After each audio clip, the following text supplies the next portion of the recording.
ആര് സ്വർഗത്തിൽ പോവും ആര് നരകത്തിൽ പോവും എന്ന് തീരുമാനിക്കാനുള്ള കോൺട്രാക്റ്റ് അള്ളാഹു നമുക്കാർക്കും തന്നിട്ടില്ല.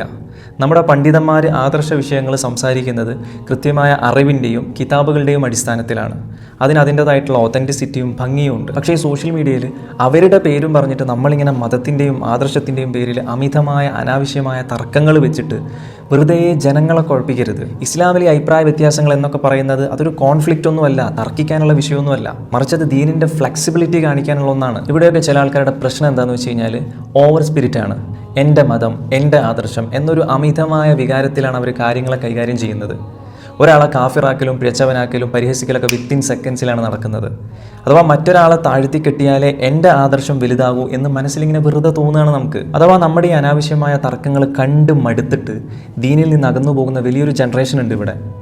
വിയോജിപ്പുകൾ പറയുമ്പോൾ പുലർത്തേണ്ട ഒരു മര്യാദ ഉണ്ട്.